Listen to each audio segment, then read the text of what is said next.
Ma mission TV, le miroir du monde. La prison, un vice-ministre qui se permet, à qu'il écoute la caca 3 détenus, là où il y a plus de 1000, de 2 ou 3 000 détenus, au bazar la Congolais, à qui écoute la bateau, il va détruire la vie à bateau. Bon, peuple d'abord, selon philosophie Étienne tout d'abord, ils allaient que non, réconcilier les hommes politiques avec les Congo, donc le peuple. Changer, je ne suis pas un politicien comme les autres naïbisio. Ambition d'ailleurs, une de mes ambitions est de changer la classe politique congolaise.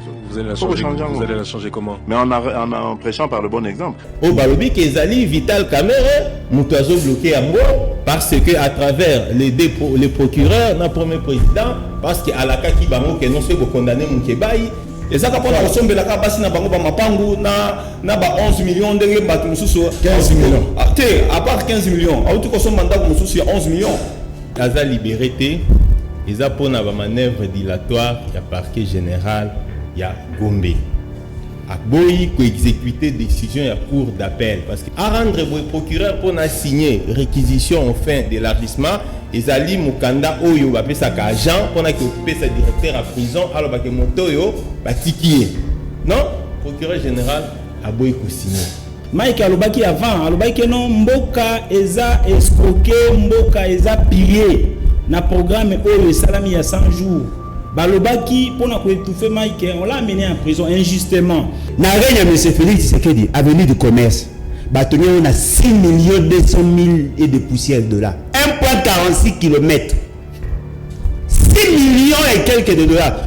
Kabila lobaka que le plus grand regret au Azalaki Nango, au Azanango, Tissikoyo, je crois bien, ezali que à Kokaka ko changer mentalité à Congolais.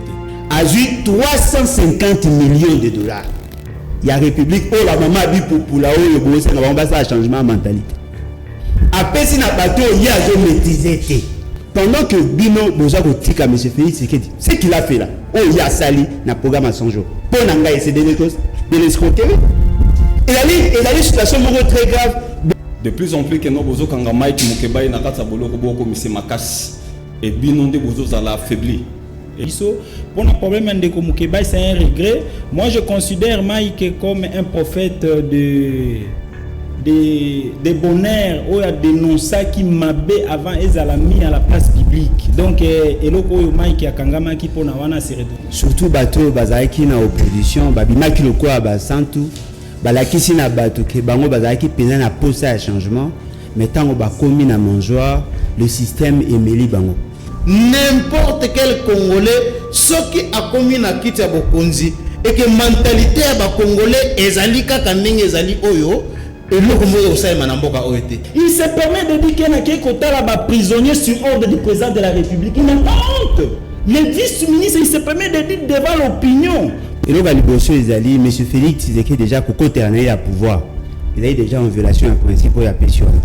D'abord dans ce dossier là, FCC on commence par la coordination, jamais on commence par les s'il vous plaît. J'ai regretté vos bandes à na émission pardon Gabriel, pardon. Pour respecter les téléspectateurs. Il faut que Sunga présente. Gabriel. Ma mission TV, le miroir du monde.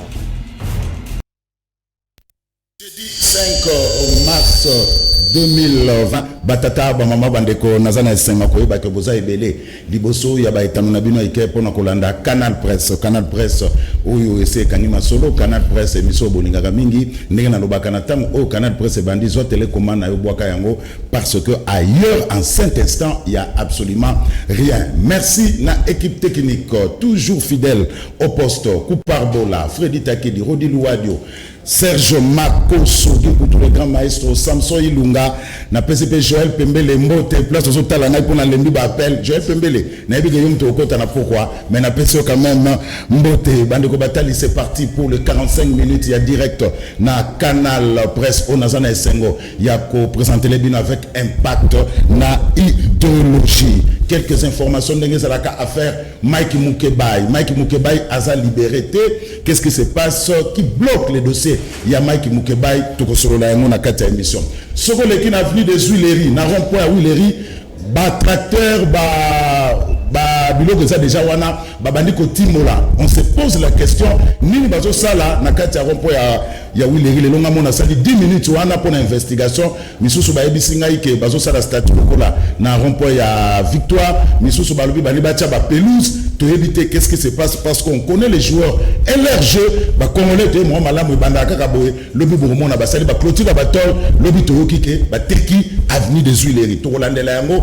Qu'est-ce qui se passe na avenue des Huileries na rond-point ya Huileries wana déjà babani ko timola bazo bimisa ba kayas tozo baté bazo linga basala nini na kati ya rond-point wana. Aucun combattant n'a été expulsé na kati ya Kinshasa oyo bazalaki o batiaki moi trouble na concert ya Fally Ipupa Handicap la merveille vendredi passé na Bercy. En tout cas information des ya lokuta to landeli makamino surtout aucun combattant n'a été expulsé. Sapou Kalimasi, ancien bourgmestre ya Kinshasa, député provincial élu ya Kinshasa, ancien conseiller chargé des sports d'élite, il y a commissaire d'État Moule Kanzula Manatan à Deuxième République, ancien troisième vice-président de la Fédération congolaise à handball, Bakunda qui est lobby na nécropole Benteke Mfouti Sapou Kalimasi Oboimi Malamu. Voilà quelques mois Basamamuke autoglané par-ci par-là pour Ope Sabino, les choses que Félix Antoine Tshilombo Tshisekedi, le président de la République démocratique du Congo, a Zalika pour séjourner na États-Unis d'Amérique. Pas wapi azo continuer mo obembo nae ba bien ami tozana bango lelo to solo la pona nini ba homme politique congolais soka zuina le pouvoir te ezalaka peuple une fois au pouvoir moyen tala intérêt à peuple comme tala intérêt personnel yangonde to robeta mama likambu to robeta ntoto na etutu na mama bien ami tozana bango mais avant que tozwa ba bien ami tozana dossier ya Mike Moukebaï ça me pensana que Mike Moukebaï libéré ce n'est pas le cas raison pour laquelle toza bongo na un des avocats ya Mike Moukebaï na plateau maître Mbaki on appelle Mbote. Merci beaucoup Mbote mingi ndeko Zulu. Alors maître Mbaki pona nini Mike Moukebaï aza libéré qu'est-ce qui bloque comme il kakandela lobaka lelo to komi lobby to komi lobby kuna après match ezate qu'est-ce qui se passe Moukebaï ceux qui aza libéré ils a pour na manœuvre dilatoire ya parquet général ya Gombe akboyi ko exécuter décision ya cour d'appel parce que parquet mutu a exécuté ka décision en cour d'appel ya Gombe. Biso ndeko Mike Moukebaï akendeki na cour constitutionnelle contre décision assemblée provinciale. Oh ya ndeko babenga sunanyo Godin Pouyi. Et cour constitutionnelle a déclaré anticonstitutionnel et nul et de nul effet. Conséquence, et ça que va poursuivre l'union soko yo bangajaki sur base il y a décision il faut écouer. Au moni déjà cour d'appel a bandé ko tergiversé a jubiso pratiquement pendant 2 semaines pour à exécuter décision encore que décision en cour constitutionnelle est immédiatement exécutoire. Déjà dans la faute disciplinaire ébélée, tu as vu ma sala au moment opportun. Alors, tu as tergiversé, oh grève pessi la ka, ni nango si la kate, grève sili, finalement, azalaki obligé ya ko rendre.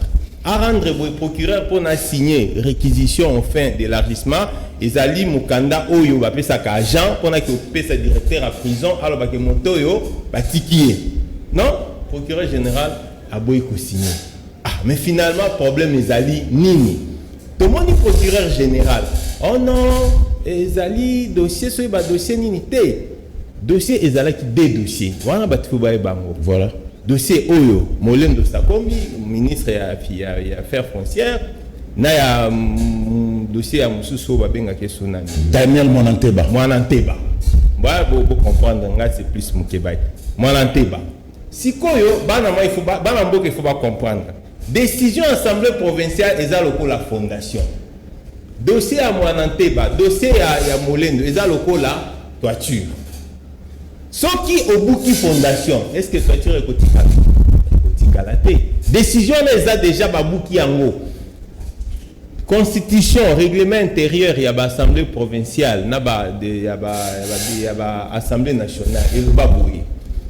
Moto Oyo Azali n'a pas immunité parlementaire. Pour poursuivre, il faut qu'on lève l'immunité. Et il y a une décision, on a élevé l'immunité, moi, Mike Moukebaï. Et la décision, on va casser. Donc, on a l'élo, depuis le 7 février, moi, Mboka Moukebaï, à ta gens immunité naïe, donc va détenir un député provincial en pleine immunité naïe. Donc ils ont déjà faute mounène wana. Et aussi, ils ont le ya Sony. Au moins il le oyo parquet à Gombe wana, cour d'appel ya Gombe. Ils sont tombés ils ont la juridiction métropolitaine. Ils ont ya fier. Il faut makambo bazo sala et CPD Sabato. Imaginez-vous. Ils ont makambo ya Sony tozo comprendre que yo procureur général, yo point président cour d'appel, au tergiversé, au bout à exécuter décision ya cour constitutionnelle. Ils ont makambo ya Sony. Mais tu comprendre les autres comme kondimaké, tu comprendre que dossier ndenge tozo tanga bino ba journaliste ya minene bo sala ba investigation que non certainement ils ont même en politique, ils ont sima dossier na. Mais ils ont makambo ya Sony, un procureur général, un premier président ya cour d'appel à la manipuler par un monsieur, un fonctionnaire de l'État, mais ça m'a moissonné. Un procureur général, ce n'est pas n'importe qui. Un président cour d'appel, ce n'est pas n'importe qui. Les lots Oyo, Balamboka, Baye Bayangogo, on a une décision Oyo.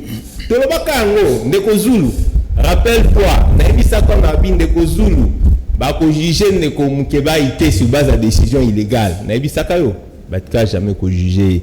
Naïbisa Kayo Kene Kokoya, Ekoué. Les gens ont dit qu'ils exécuter décision Oyo, il y a cour constitutionnelle. Ils ont une manœuvre dilatoire et c'est comme une souka. Ils ont un son. Oui. Les députés provinciaux. Est-ce que nous avons des députés provinciaux dans le décision est bimi balobi. Président ya bureau ya assemblée provinciale où ils ont dirigé dans moi l'amboka Godempoui et violer intentionnellement la constitution.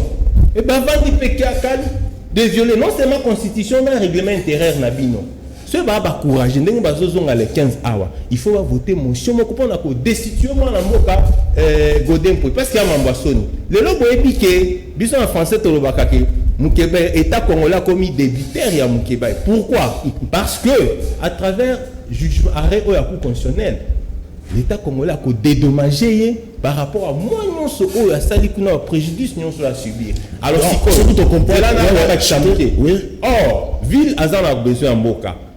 Pays a besoin en bongo. Donc bongo wana sikoyo ba ko condamner bango pour na pesa ngo Mukeba. Et vous pensez qu'il faut toujours kotika moi la moka Godempo avant de la place wana. On ne peut pas gérer une assemblée provinciale comme on gère une église. Donc, on ne peut pas gérer un parquet général comme si ils allaient le Komoko Boué. Tous informés. Maître Mbaki, il faut trouver la vérité parce que nous sommes habitués à dire la vérité. Oui. C'est clair. Toutes les informations parce que la décision il y a cour constitutionnelle déjà immédiatement. Il y a beaucoup d'enquêtes. Au Balobi Kezali Vital Kamere Moutazo bloqué à moi parce que à travers les procureurs na premier président parce que à la kaki bango que non se condamné Mukebai na kutika bino na Gombe Gombe za sukalia na kutika bino na Gombe na botika lawa. J'ai lu ça dans les médias, je crois que les bazar batanga kitangana ba article wana. Mais attends, ceux qui za bongo ils mambo ya Sony mingi. Un directeur ya cabinet chef de l'État, c'est un fonctionnaire de l'État. Est-ce qu'il faut instrumentaliser justice si tel est le cas? Alors, et je pense qu'il faut s'assumer, exécuter décision. Alors maintenant, quelle est la solution? Parce que Mike Mukeba qui t'a ça il y a Koningana, le Mike Mukeba le Nelson Mandela, en tout cas, Azana succès naïe. Maintenant, quelle est la solution? Mike Mukeba akobima, toi akobima te maître Mike. Mike Mukeba akobima sur base de la décision en cour constitutionnelle. Tout le monde a procureur général après la cour de cassation. Il y a le procureur général. Donc demain c'est ça là Yangwana à quoi enjoindre à quoi exécuter. Comment se fait-il que yo au moni bien que non ba émission et puis ça en Sony cour d'appel au yo place au Salaka pour procureur général Moussa na Salaka na cour d'appel et les émissions que non décision est irrégulière et entériné décision cour constitutionnelle mais yo boy exécuter à moi.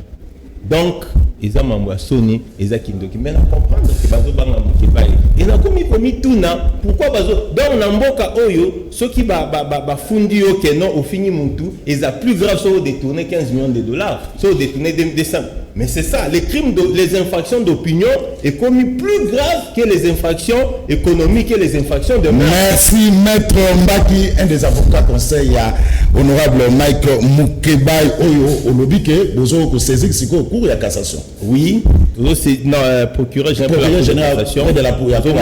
Bah, pour exécuter un mot. Décision où il faut souffrir paix. Voilà. Mais sinon, décision que vous allez exécuter. Merci, merci Mbote na Mike Mukebai Konso élu ya commune à Lingwala wa zone d'Abisso depuis prison centrale Yamakala. Mike Mukebai tous en soutenir yo tebike nzamba ko sala kalate tu ko retrouver yo na ba nzela ya Kinshasa pe ozongela musala na yo na assemblée provinciale ya Kinshasa parce que ozalaki élu et non nommé. Donc on a droit à ozongela misala na yo na assemblée provinciale ya Kinshasa. Mike Mukebai to peso Mbote. Alors tokota na émission na biso ale bolo jo Mbote. Mbote Nekonangai, merci pour l'invitation. On a PCP Mbote dans la co-débatteur. Voilà, Gabriel Mouilania. Mbote Gabriel peut perdre. Mbote na bande konyoso tozana plateau, Mbote na ba congolais pe na ba kinois en particulier. Voilà, Charles Quin, bon pour la première fois dans Canal Presse. En tout cas, merci beaucoup pour l'invitation. Isa Esengo Mingi. Il y a kozala na émission au Canal Presse. Voilà, ndeko Freddy Mbote. Mbote ndeko Zulu pe na zopesa Mbote na bande konyoso tozana ba na kata plateau. Mais na linga lo balika moment moke pona Mike Mukebai. Oui. Azoni ngana ebisa batu nyonso bakangi Mike Mukebai na kati ya boloko. De plus en plus que no bozo kanga Mike Mukebai na kati ya boloko boko mise makasi et bino nde bozo zala affaibli. Et net bino batu ya ba 15 millions na ce qui na ba bande komosusu na zoyim sabino que non Mike Mukebai azanya manetumba. Bilei neza prison. D'autant bino bozo vendre sekuna au contraire bozo ko fortifier bozo ko armer le sous makasi. Donc, merci. Alors, allez de l'autre choix. Les autres solennels, pour l'année, bino, baï politique, ceux qui besoin de pouvoir, ils ont le peuple. Une fois au pouvoir, au lebutala, intérêt à peuple, bon, motala, intérêt personnel. Bon, les alliés, et là, comment on va tout regretter. Surtout, bateau, bazaki na opposition, babima qui le quoi, basantu. Balakisi na bato ke bango bazaki pena na posa ya changement mais tant ba komi na manjoa le système emeli bango omoni le système ezali au-delà ya bato ezali lolenge ya kotambwisa ezali pratique ba ensemble ba pratique o ba basala na monde politique parce que les gestionnaires au quotidien à pays ba se confrontent kana ba contraintes belé mais tant mutu azali libanda azali ko sala ba élision basala ka mingi o benga ba politique fiction. Mais tant qu'on commis la carte, il y a monisco ba contrainte et pour ça bango ba changer. Et puis au-delà de ça, ils allaient batumsu subalaï na ba culture ya kolinga ko ça la politique pour na kolinga ko s'enrichir au détriment de la population. Tant qu'on commis, il faut le cas à assouvir ba petit glouton na yé, à lingi ya ça ba à vivre le quoi ba ninga à régner, à dominer. C'est ce qui fait que mboko na biso eza ko connaître l'état.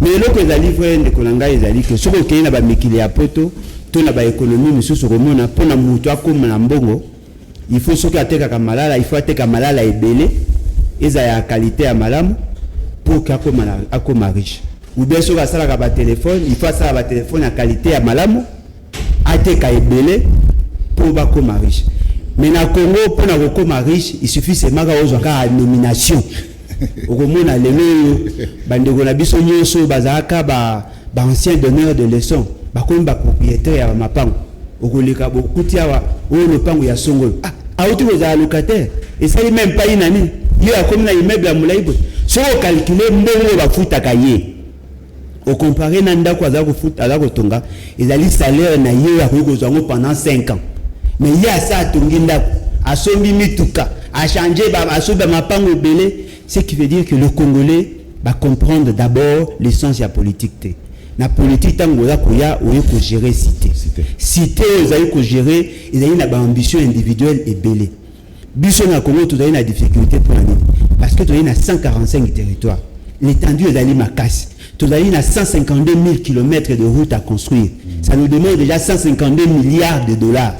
Alors, le peu d'argent que nous avons, au lieu que toi affecter un gros investissement pour que payer, connaître ton mois, et comment au côté dans la poche, il y a un moment toujours enregistré comme un scandale. Tu vas maquiner 15 millions, mais si vous continuez à programme à 100 jours, ça c'était vraiment un pillage systématique. Et fort malheureusement, le Congolais va suivre la sorte de moto. Voilà, merci à l'Ebonocha, c'est bien dit. Alors, Charles Leclerc, il y a qu'au Congo, il y a politique, nani baza na misolo ebele. Normalement, Charles Leclerc, la politique est ça. Mais na Congo, politique est comment vraiment ça. Bon, eza constant moko ya mawa mingi. Ya mawa mingi pona nini parce que d'abord problème ezo se poser na kati ya mboka oyo. Eza problème ya mentalité d'abord ya ba Congolais. Kabila alobaka yango na interview moko asalaka que eloko o na question moko batunaka e. Eloko nini oyo a regretaki makasi au cours ya temps oyo nyonso asalaki na kati ya pouvoir alobaki eloko moko motuya peut-être que batebele batiraka yango pena attention te. Kabila lobaka que le plus grand regret oyo azalaki nango oyo azanango tisikoyo je crois bien ezali que akokaka ko changer mentalité à ba Congolais te. Tala na mentalité à ba Congolais andeni. Nous pouvons tout dire sur les politiciens. Mais qu'est-ce qui se passe? Ceux qui nomment ministre ou député, ou bien mandataire, ou bien voter, élire député, au moins la famille mobimba bato bandi ko sepela la communauté songolo basali déclaration eleki na invita etandike eleki na ba radio biso bato ya ekolo songolo tozali kolo baboye pona ndeko na biso voilà nous sommes les anini okomona sikoyo ba chef ya ba mutualité ya ba bikolo wana na ba liste ko pesa mutu na bango ndeko na bango atombami. Donc tu dois tokoki ko jeter mabanga ko bamba mabanga na ba politiciens. Mais est-ce que bisonano, est-ce que Congolais landa, Congolais oyo mama bipupula, oya teka kana wenze, oya teka ka boudin, est-ce que yé mwa changer na mentalité na ye? Donc problème ya Congo ezali profond. Voilà pourquoi ngai na lobaka ke ezala Katumbi, ezala Bemba, ezala Fayulu, ezala Muzito, n'importe quel Congolais, ce qui a commis na kiti ya bokonzi et que mentalité ya ba Congolais ezali kaka ndenge ezali oyo eloko moyo osala na mboka oyo te. Donc changement ya mentalité ezali eloko ya motuya oyo biso nyonso esengeli to telema biso nyonso esengeli to s'engager pour que mboka na biso to considéraka pour accéder à la fonction publique lokola occasion ya kosomba bandaku ya kosomba ba mituka ya kobongate mais tout mona musala ya kosala la mboka comme moumou ya peuple. Voilà pourquoi changement de mentalité est très très important. Voilà, ndeko Gabriel, pendant de Charles Quin, il y a un problème qui se pose, il y a un changement de mentalité. Les lopé biso mona, Gabriel Azoleka Préso, Toliate, tout ça parce que pas ces alliés, il faut qu'on dise bango. Congolais, azan a pouvoir en politique surtout, azan a pouvoir mais économie peuple. Félix Rebecca on a bandal. Que toza na lancement ya opération Kimbopeto, que toza bana misala na bino. Mais une fois arrivé au pouvoir, le peuple à mon. Mais merci Ndeko Zulu. On peut permettre un peu pour un dossier à mon. Une minute rapidement. Et là, on a encore une opinion, les Congolais en général pour un problème et un dossier à Mokebaï. En tout cas, ils ont parmi parce que d'après tout, la divergence, Cash, FCC, Lamuka, on est congolais. Ndenge tout ça, congolais, photo, le intérêt général et Ambo Canabiso. Pour le problème de Komukeba, c'est un regret. Moi, je considère Mike comme un prophète de bonheur où il y a dénoncé qui m'abait avant et à la mis à la place publique. Donc, eloko Mike Akangama qui pour Nawana se retrouver en prison. Je crois eloko tozo mona lelo Mike Azan en prison, ba détournement oyo ba komi ko kanga tout ça ko interpeller ba tout pour un programme il y a 100 jours. Mike alobaki alobaki non mboka eza escroquer, mboka eza pillé na programme oyo salami il y a 100 jours. Balobaki pour na ko étouffer Mike, on l'a amené en prison injustement. Ce qui est vrai que l'Assemblée provinciale de Kinshasa, en tout cas, les institutions, ils ont motouté. Bateau bazo comme l'Assemblée provinciale, base à la loterie, il y a responsabilité na bango. Mike c'est un Congolais, c'est un député élu comme tout autre député. Et puis de l'autre côté, na niveau ya justice na biso, en tout cas, il faut toper sa honneur na justice na biso quelque part. Nous n'avons pas l'intérêt à se contredire. Il y a koloba haute cour et puis si décision et puis il y a quelque part un procureur général à Zanga ko exécuter décision à haute cour. Non, c'est une honte pour la République. Donc c'est que le procureur général peut faire, il a l'intérêt de rejoindre la décision, d'honorer la décision de la haute cour de la République. Donc à koki kolanda injonction à mutute parce que biloko Mike a dénoncé que ça pour intérêt na été pour l'intérêt à Mboka. Donc, ça, ce n'est pas du tout responsable. Le procureur général, en tant que il n'est pas comme toute autre personne, il doit faire l'honneur de la justice de notre pays, et l'honneur du parquet, et l'honneur de la République démocratique du Congo. Concernant Mukebayi. Par rapport à Babino Kozolo Bawana, c'est trop regrettable que non, avant pouvoir le autrement. Après pouvoir, ceux qui ont un pouvoir, comportement na échange, c'est beaucoup regrettable. Parce que ceux qui sont en mboka mobimba oyo, baza ko se contredire jour et nuit, c'est beaucoup regrettable. Le pays est amené trop bas, trop bas.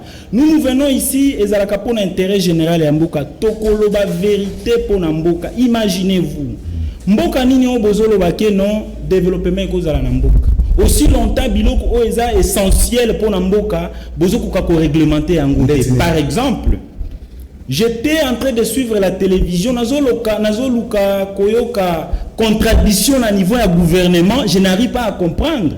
Dans quel sens? Batou va piller Mboka pendant quelque chose de 5 ou 8 mois. Ils ont pillé l'argent de la République démocratique du Congo. Ils sont soupçonnés, Kangi Bango Bazan en prison. Un vice-ministre qui se permet, papa, à que le quota la caca 3 détenus, là où il y a plus de 2 ou 3 000 détenus, au Bazan la Congolais, à quel quota la bateau, détruit la vie à bateau. C'est illégal, ce n'est pas normal. C'est dans quel pays? Et puis le premier ministre, le vice-ministre de la justice. Tolobaka on a télévision que Batubazo Sunga présent qui s'est qualité. Comment premier vice-ministre de la justice Azam Touakash, il se permet de dire qu'il y a un quota là prisonnier sur ordre du président de la République. Il n'a pas honte. Le vice-ministre, il se permet de dire devant l'opinion pour l'honneur du président de la République qu'il y a un quota là détenu na instruction à président de la République. Ça ne doit pas se faire.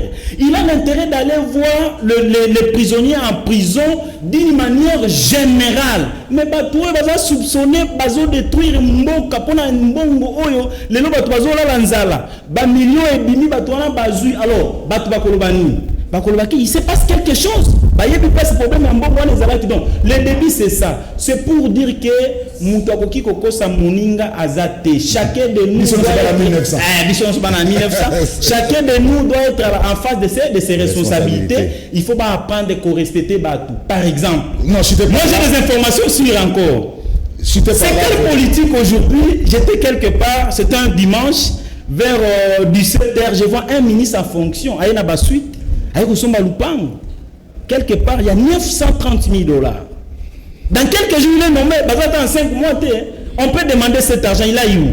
Et puis, il ne sait pas, ils ne savent rien. Il y a une suite, place Bazali. Mais Batina a ta commission. Je regarde, je dis non, ces gens ici, ils n'ont pas droit à couper ça va tous les sons. C'est qu'ils soupçonnaient à Kabila, c'est ce qu'il fait. Voilà, merci. Alors, Freddy, c'est beaucoup regrettable. Il y a aussi de la cash, bien sûr. Vous allez dire que ko soupçonner na Kabila yango le locash zo sala au moni comportement en politique congolais pour cash tant azala qui na pouvoir le peuple d'abord le peuple d'abord le peuple d'abord les loyo cash na pouvoir le peuple d'abord zo mona na te. Bon, Ndeko Zulu, c'est tout d'abord qu'on va définir non tout d'abord le peuple d'abord les années. Parce que Batumingi Bakansaka le peuple d'abord les années social kolia makamu. Le liboso peuple. Mais le peuple a 5 années déjà kolia kelasi pour lutter contre le chômage, mais belé. Bon, peuple d'abord selon philosophie Etienne tout d'abord, les alliés que non réconcilier les hommes politiques avec le Congo. Donc le peuple changé, yo changé en gros. Vous avez vu le peuple d'abord, c'est un peuple liboso. Il y a il y a conscience. Hein? Et c'est tout d'abord nous batuba linga Congo. C'est ça le plus grand problème. Pour ceux qui montent à lingi Congo, akoya na katia politique te pour akendo koyiba. Alors les autres ont batu mingi baza ennemi à Congo. Baza koya ko ça la politique pour na mabumu na bango. Non pour na Congo. Mais on vous pointe du doigt bino batakashi. Bon, n'était ministre ba bien reçu malupango il y a 900 souli. Combien? 950 000 dollars. Tamsu ya bombi et gros apeka batakashi pour ba bango mikolo danzi. Voilà. Bon, ce qui en 5 mois il y a fonction ce qui ndeko banda koloba que non batakashi nde bazo sala bongo. Ngana ko regretter non pour na bandeko nanga ya 18 ans. Bango ba yebi o nini bango basali. Hein? Basali makambo mabe ya trop. Ozala mikote tigele maloba. Fredi Tokei. Bango ba yebi makambo bango basali na kati mbuka o. Ba combien de milliards au bango bande ko yiba chaque année. Hein? Alors, je l'autre fois qu'on battait que non, que ceux qui montent na sombi naza pour encourager acte on attendait que non, alobi que non de quoi na sombi anine. C'est comme ça que toujours bah que non, ils ont une mauvaise mentalité. Parce que dans la politique, ils allaient l'art y a que gérer. Hein, pour na gérer et pour na kanisa pe population na bino. Le autre zomo nango eza mawamingi mboka lokola Congo ozo le kameti lelo na utikoya à partir déjà ya Kitambu magasin pour na koma awa. Mai moko etondi à partir ya Komori ko wana donc c'est pratiquement impossible. Mais quand on a ba montant oyo batu baza ko yiba na mboko au Congo mais bazo c'est l'angolo comme côté. Alors je me demande un peu batuana bazo ka baton ya ko voyager ya ko kenina bamboka papaya. Bamona ka ba makamu mususu te o ezana ko na bamboka papaya. C'est ça le comportement de l'homme politique congolais. C'est comme ça on toujours le bakeno mingi baye pona ba mabumu na bango. Baye pona mour ya Congo te. Yango moni même Etienne Tshisekedi philosophie on a zo kengo pa Mobutu. Le peuple d'abord. Le peuple d'abord. Mobutu bande ko lingana nuke no mutu azana na souci ya mboka. Pourtant yo zo na souci ya mboka mbongo ya l'état oyiba yango te. Okolingana no obongisa mboka. Lelo tozo regretter ba mboka lokola neti ba Congo Brazza. Soko komi otali mboka lokola Congo Brazza ozo mona ngo kitoko makasi. Na Congo Brazza soko za fonctionner oza na lofundu na lofundu. Voilà. Hein? OK lokola ba mboka lokola Bangola. Soko otali ba mboka lokola Bangola ndenge bandiko batongi yango ozo mona ngo keno eza kitoko. Mais tozo mitu na sikoyo awa ba politicien na biso ba homme politique na biso. Bango musala na bango eza nini? Ezaka pona kosombela ka basi na bango ba mapangu na ba 11 millions ndenge batu mususu 15 millions. À part 15 millions. Auto kosomba ndako mususu ya 11 millions. Merci. Ndeko Fredi. Voilà, avant na ndeko Bolojwa, bango tolobaki ke soko za na pouvoir te ba promesse ezali. Mais il faut continuer à pouvoir moi réaliser ba promesse on sala maloba o yo lobaki et comme problème. Butala extrêmement ko ya président de la République démocratique du Congo actuel, Félix Antoine Tshilombo Tshisekedi, avant que Mamokonzi, à l'époque qui n'a top presse, il y a Christian Toussakoeno, Boutala Maramalobaki, tu as un commentaire dans ma bien. Je ne suis pas un politicien comme les autres naïbisio. Ngai, ambition d'ailleurs, une de mes ambitions, c'est de changer classe politique congolaise. Vous allez la changer comment? Mais en prêchant par le bon exemple. Quand je veux prêcher par le bon exemple et que mes compatriotes vont aimer ça, tout le monde va vouloir imiter le bon exemple. Pourquoi Mboke Bebaka? Parce que ceux qui arrivent et qui sont censés prêcher par l'exemple, eux prêchent par le mauvais exemple. Soit Mokonzia Bandi, ko détourner bandi bakop. Mais toi tu crois que balandi wana bosani ba on a pas cop. Mais ce que Mokonzi alobi abi bon likamba cop wana au salango yo oza mwana mai nanga c'est vrai totanga kana yo bien to bandano et tout ça Boloko tu vas en prison. En fait, c'est pas moi qui vais même t'arrêter pour la justice. L'État au Bissotozo côté. C'est pour ça que je dis Serge Makoso. Alors, allez, c'est ça le problème. Ce qu'on a beaucoup cité, il y a Makamoso. Il faut qu'on ait beaucoup cité. Il faut mettre en pratique Makamoso. Le bâton, ça n'a beaucoup cité. Ngai na zoa chance depuis Félix Tshisekedi la banda politique n'andimaka été. Et puis pour Ngai, il n'y a rien de surprenant. Il est fort en parole, mais en acte, il s'y battait. Et donc, à l'ébauche, ils allaient, M. Félix Tshisekedi déjà, pour côté en a pouvoir. Il est déjà en violation d'un principe de la pétition. Et puis, Togo Sanaté, il y a son propre ami, Dieudonné Lobo. À occasionnellement, qui a gagné à près de 2 millions de dollars. Il a été arrêté. Liberté provisoire, Mabimi a Kenda Libanda à pays. Mike Mokebaï, peut-être également la parole, à la prison, alors que lui, il a occasionné des tournements où manque à gagner à 2 millions de dollars. Et puis au-delà de ça, M. Félix Tshisekedi, suite au but de sincère, au but de sentiment, c'est le Koya lobby, il va s'appliquer d'abord à yé. Les Batubaboui, le lobby qui non, va reposer le président de la République. Et le lobby, M. Félix Tshisekedi a sali usurpation en compétence. A eu la compétence sur la dévolue dans le gouvernement, a commis yé. A présenté un programme de gouvernance en violation de l'article 91. Le gouvernement n'a pas l'humanité. Il y a eu des presse na cash, parce qu'il y a une distraction. Le gouvernement, d'ailleurs, tu fais un comment, tu as un mois sans gouvernement, depuis que tu as possession de la démocratisation. Non. Il y avait un gouvernement, ce gouvernement a s'assumer, il avait le pouvoir plénier au regard aux dispositions constitutionnelles. C'est ce qui fait que la même personne, autour de Gassiko, qui a contresigné le gouvernement Ouana, des 2 fameuses ordonnances au Kabila Bouya qu'on fait passer Tilelo, nommé membre de la comité de gestion. À ça, l'usurpation en qualité, il y a fonction où il y a été, il y a compétence où il y a été. A eu 350 millions de dollars. Il y a République, oh la maman a dit pour la haut, le boulot, c'est un changement de mentalité. Après, si n'a pas tout, il y a un maîtrisé. Et puis, après, qui va au sein, on a 90 jours, 100 jours à l'ébaucher l'équipe, à contrôler. 100 jours à mi balai l'équipe, à contrôler. 100 jours à mi sac l'équipe, à contrôler. 100 jours à mi nei. Tant qu'on va tout comme Koloba, n'a pas besoin de sa mécanistique. A occasionné aux escroqueries à la population. Même pour ça, on peut le traduire en justice au regard à la disposition de l'article 165. Il peut être traduit en justice et même être mis en prison. Mais au moins, il salami au détournement, il y a l'État qui est en prison. L'autre monde est blatinaire à la prison. Déjà, office de route à la prison. Na Libanais pas en prison. Tout le monde est office ministre de la justice à route. Non, le problème, il y a un problème, les alliés. Les Kinois, c'est Dieu et Bino, représentant, il y a tout un peuple. Bino, vous avez la peau à de moutons. Bino, vous avez la peau à le logement social. Mais le scandale, il y a ma casse qui est les alliés. Bon, qui pète, de Konanga, la joue exemple. N'a rien à M. Félix Tshisekedi, avenue du commerce.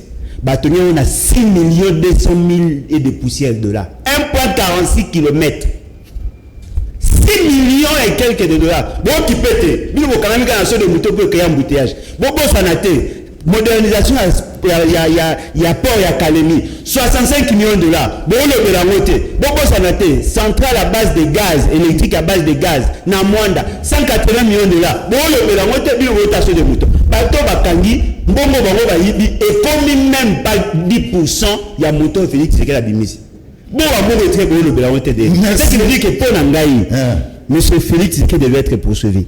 Son directeur de cabinet devait être en prison. Son conseiller en charge d'infrastructure devait être en prison. Son conseiller qui chargé de mission devait être en prison. Il faut que ces gens là-bas côté. Pour ceux qui ont salé en côté, Maloba Félix, c'est que pour Nangaï, ça ne représente rien du tout. Merci. Non, Gabriel, il faut une takash. Ah, c'est la réplique. Au revoir. Il faut une takash, ça la réplique. C'est là. Gabriel, ça la calme.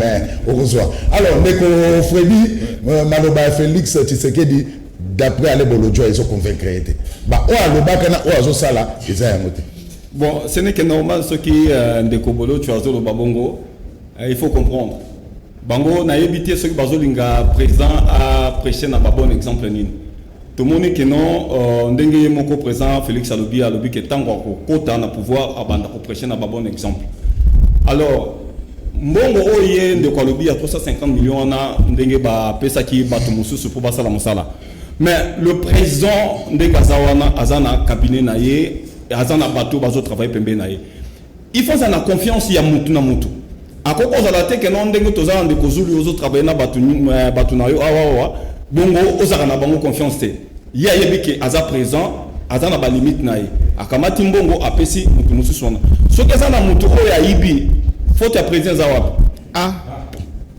Tout va bien. Mais le président doit frapper. Oui, mais il y a un autre chose. Mais jusqu'à là, il ne frappe pas. Non, papa Nanga. Bolingi président a frappé Ndegenine. Le président Lobaki Keno, y était. Justice n'est pas banda kosala musala nango. Tout le monde est le justice n'est pas musala. Alors, Tolingi Keno, bâti que la présent temps a qu'un malembe. Tant. Il vous reste 4 ans. Le problème est athée. Le problème est athée. Le problème est athée. Le la c'est au bandit. Au Monique a été connommé par magistrat et Asika. Et tout misala c'est et bandit. Alors, bazana na bango kimia. Babangate. Bakomona ba onyonso oyo ba ibaki. Bakomona ndenge ke tokotia bango maboko. Yango wana. Merci. Alors Gabriel nazo mona ndeko nanga azozanga argument parce que il est beaucoup dans les sentiments.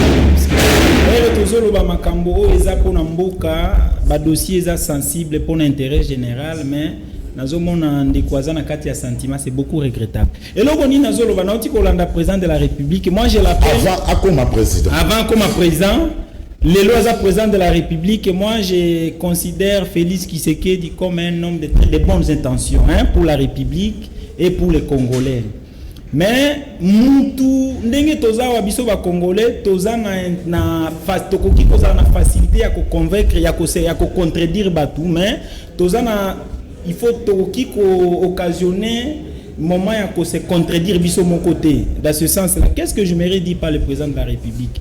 Nazolanda bilili ya libanda ndenge ba américain bazo tromper président de la République et nous sommes disponibles de vous aider pour lutter contre la corruption.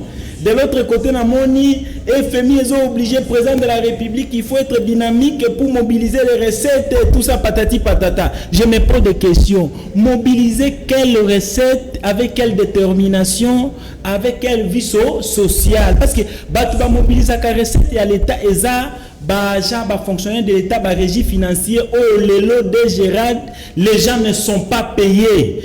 Frais de fonctionnement, ils ont la qualité sous-souté. Bato so ba papier duplicateur ya ko faire ya ko fonctionner l'état na bambongo na ba agent de poche na bango tozana ba ministère oyo lelo transport ezalaka lisusu te bisi ya musala ezalaka te ba américain wana bazolo ba kosunga ye pour la corruption. Quelle corruption? Ceux qui américain ba kosunga chef de l'état pour la corruption, il doit commencer par d'arrêter d'abord les gens, les cabinets du président de la République. Programme oyo salama qui continuité de l'état et koki ko salima. Mais dans quelles conditions? Pas en pillant la République démocratique du Congo.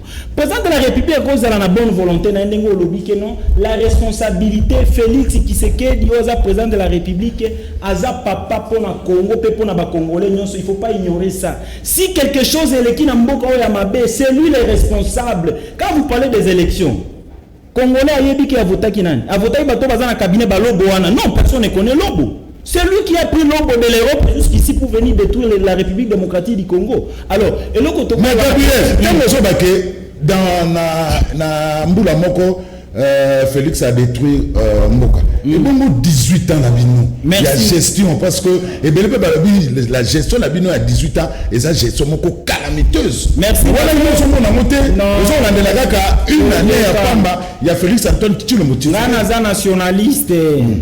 Na moment où nous avons parti prité, président Félix, il y a un partenaire na biso ya FCC. Même partenaire, il faut côté là. Non, même quelque chose qui a mabé pour la FCC na Koloba. Je peux pas être esclave et à camp politique mon côté. Je ne dis pas que détruire totalement. Le problème c'est quoi? Toloba qui a à tout moment que le président de la République n'est pas bien entouré. C'est la crédibilité du président de la République qui est mise en cause aujourd'hui. Libosu à peuple congolais. Comment vous pouvez, quand vous soulevez ma campagne de mouton, c'est regrettable.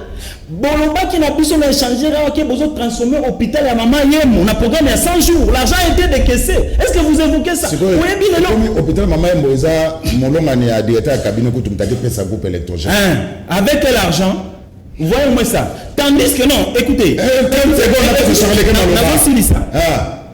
Hôpital à maman Yemo, il faut être en standing, il y a bien et le kangalier, et le cinquantenaire. Vous nous avez dit ça. Mbongo ya l'État est qui décaissé pour na hôpital à maman Yemo.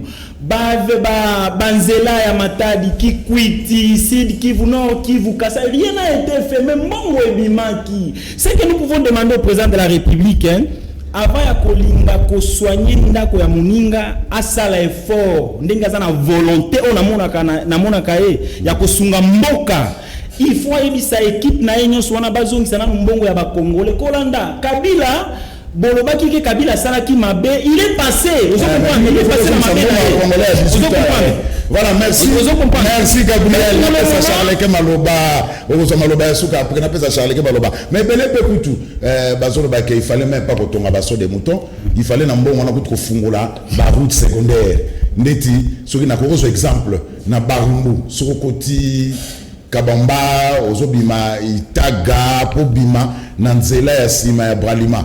Nzeleza ya kubeba na ndenga ko sakana te. Oh soki ba fungola ki yango ba bomisi yango embouteillage na flambeau isoke wangata na muke ezali na makadam isoke tika savubu metala lelo isoke ndenge comme batia qui na programme ya 100 jours eza ebele donc il fallait ne batu musu balobi que il fallait mbongo wana et à saut de mouton oyo selon bango ba détourner et si la répété ba saut de mouton mais on est quand même misal les okende hein pour tellement ba gangi trop misal les okende mais il fallait mbongo wana ba fongoneti surtout que na zango afuni plateau province Bongolo et ça papa là-bas il fallait pas fungola ngo batia bango batia qui a mon programme comme ça embouteillage et coquille aussi là voilà on a besoin d'embrouiller président politique congolais ceux qui ont le pouvoir té malobeza kande mususu mais il faut pas comme na pouvoir il est pratiquement impossible il y a mettre il y a ko chama lobana bango en pratique alors Charles Ken avant les choses ndenge ko évoluer surtout par rapport à la déclaration d'un chef de l'État est-ce que c'est le Fachi a déçu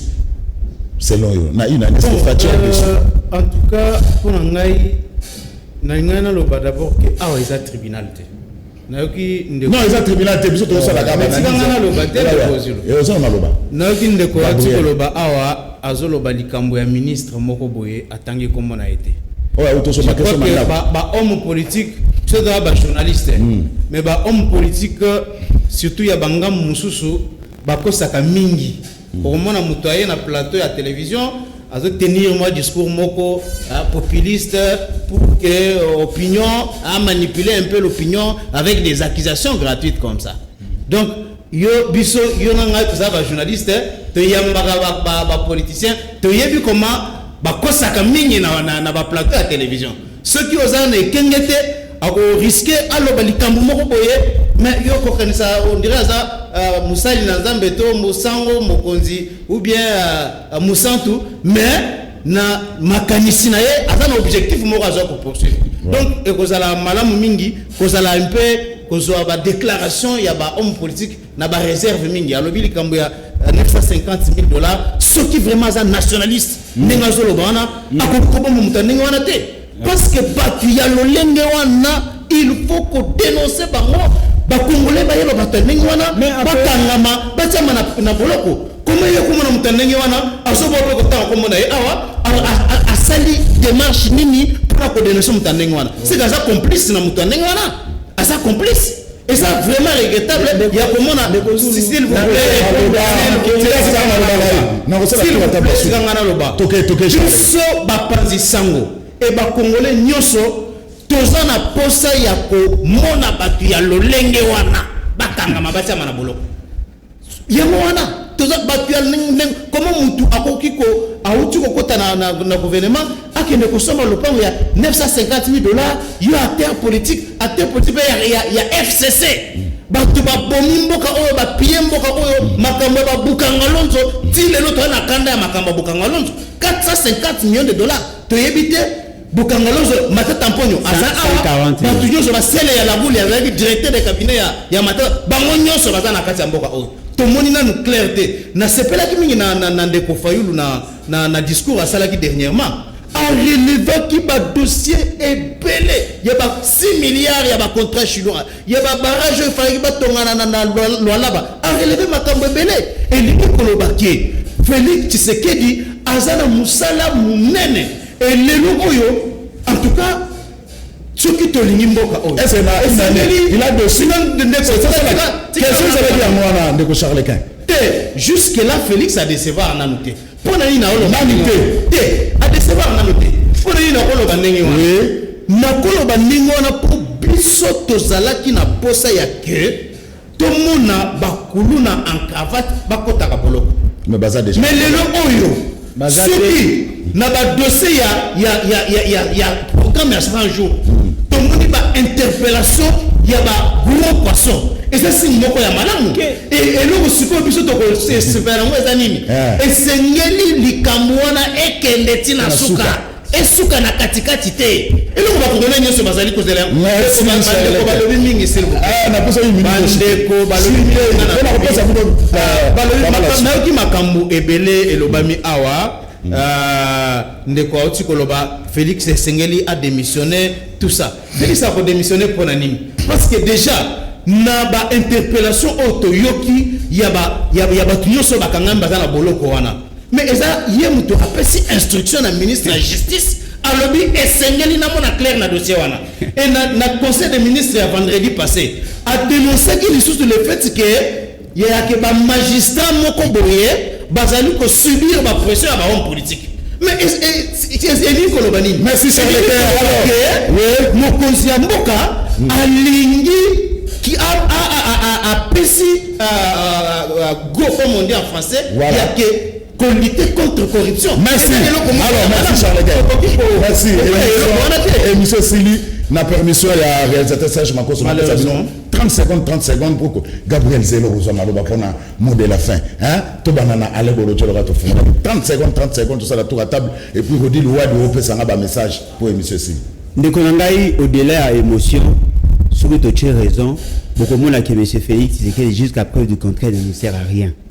mais bozo ko insister justement parce que boya na posa souci na bino za ki bomona Kabila ke Kabila ngo pa keite azali Félix c'est que azali wana ala osa elote awasa elote pour le peuple mais awasa elote pour sa famille politique celui qui raisonner très bien nous tout doit se rendre compte que bateau ba yo ça la pression na ba juge pour ou bien ba magistrat pour étouffer le dossier à 100 jours et ça battu à cash parce que d'ailleurs à cash m'était intervenant qui na matière wana biso tout ce to na souci il y a changement biso de qui na poste alternative biso de qui na poste alternance aujourd'hui tout se rendre compte que l'alternance n'apportera rien tant que les choses ne vont pas changer nazomi non de konanga ya PPRD bande kona biso ya PPRD boza ko me mape batu na mebunga gouvernance c'est la gouvernance et la cohésion et la gouvernance et la coalition c'est-à-dire que la responsabilité est la à bino mais à bande kona biso ya cash au moment où nous parlons les entreprises sont mal gérées il n'y a pas de gens de l'UDPS là-bas nazuka kamo ya RVA azali mutu ya PPRD nazuka ya SCPT azali mutu ya PPRD nazuka ya Jekamini azali mutu ya PPRD nazuka ya Sokimo azali mutu ya PPRD nazuka ya Transco azali mutu ya PPRD vous aussi vous gérez mal vous gérez mal et on besoin de coalition na bino FCC cash pour nangai boire le quoi coronavirus il faut voir que la bino antidote parce que ce qui est surprenant pendant que Bino Bozako tika M. Félix Tshisekedi, ce qu'il a fait là, oh il y a sali na programme à 100 jours. Pour Nangaï, c'est de l'escroquerie. Et la situation très grave. Besoin d'envoyer la légère. Mais pour dire que le pays est très mal géré. Très mal géré. Un président très plaintif. Il ne fait que se plaindre. Mais au moment où sa famille s'est fait une santé financière. Au moment où son parti s'est fait une santé financière. Boyaki pour vos abajouisseurs. Vous avez se réjouir. Mais pour t'assurer au peuple, Kabila, il n'était pas le diable, Kabila n'était pas les saints. Félix Tshisekedi n'est pas le diable, Félix Tshisekedi n'est pas les saints. Le plus grand problème aujourd'hui, c'est vous qui le soutenez. Merci de nous soutenir, même la dérive na bango. Je suis désolé de vous dire, Moukolo Borofwa n'a pas kimia, vous avez un tableau nyoso, et ça m'a un programme à 100 jours. Pour comprendre que c'est escroquerie pire et simple. Merci. 2217 km de route à réhabiliter en 100 jours. Merci beaucoup. Freddy, zoom micro, mot de la fin, 30 secondes pour entendre un message, monsieur Sil. Oui, merci Ndeko Zulu. Naolobaka Lokomoko, avant de répondre, Ndeko Bolo, Ndeko Nanga Gabriel. Biso tozana éducation oyo ya papa na biso Désiré Kashmir Eberan Kolongele au hasard directeur à cabinet adjoint. Alors ayebisa biso makambo oyo kino omoni likambo ya président Félix ndenge papa nanga bolo tshozolo bake a démissionné. Na mona ngo ezaka jalousie parce que azo comprendre que non likambo bokonzi ya président Félix ils ont beaucoup de Panzambé. Oh, mais c'est ça, ce qui veut dire qu'ils ont beaucoup de démocratique. Non, il y a pas. De l'argent par la voix du peuple, les régions ne puissent pas démissionner. Nous n'avons pas vraiment nommé président. On n'est pas dans la Bible. Au début, histoire, il y a Isaac, Jacob, na Esaü, na Moisinaï. Donc, on soana et Salema, et Zanzambende Moutosalayango. La démocratie n'est pas plus grande que Dieu. C'est Dieu qui décide tout. Hein? C'est Dieu. Donc, ce qui y a présent. Émission PSAP, Panzambé. A redémissionné pour la Nini. Pour incompétence. Pour incompétence. Pour avoir occasionné manque à gagner des tournements. Là, c'est $1 million. Pour la bande konanga ya FCC. Tant bazo za la contre que non de bazo comme na président Félix Pembeni ya ba américain na FC na bato ya FPI. Bango ba yebesi kanini batika ki diplomatie na mboka oyo. Hein? Ba yebi yango. De l'autre bazo mona que non président Félix Pembeni ya ba américain, Pembeni ya ba juif. Alors comment ça dans monter ma passe? Merci Freddy. Alors Gabriel, en tout cas, ça va me pousser. 30 secondes. nazolingana répondre bande konanga ezosala pasi na motema parce que makambo mosusu ndenge ndeko oti koloba biso tozo analyser ba dossier nyonso ya république en étant en politique. Hein, en tant que politicien, naza habilité à koloba eloko nyonso te awa liboso ya bato. Donc pour des intérêts oyo ngamo na yibi. Écoutez, non, écoutez, je suis en train de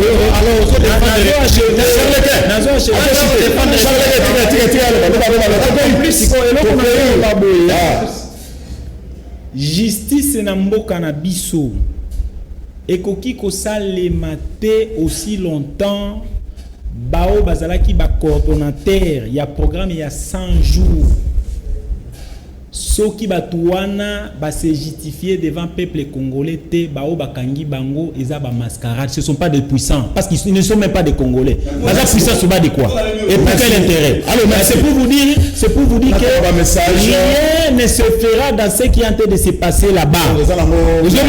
Imaginez ceux qui battent aveuglés battu pour na basson de moutons ceux qui na mboka mona Congo mobimba là où basala ba programme il y a 26 provinces nyonso. Est-ce que Yozolo Baké présent Félix Azolinga alors que justice aussi longtemps monsieur Sélé. Merci. Bon, en tant que journaliste, ceux qui ont invité Kibiso à apporter le bas sur bilan il y a 100 jours, ni les salami, ni les salami. Ils sont en tant que journaliste. Ils ont donné, il y a makambo, eux salamina, eux salamité. Voilà.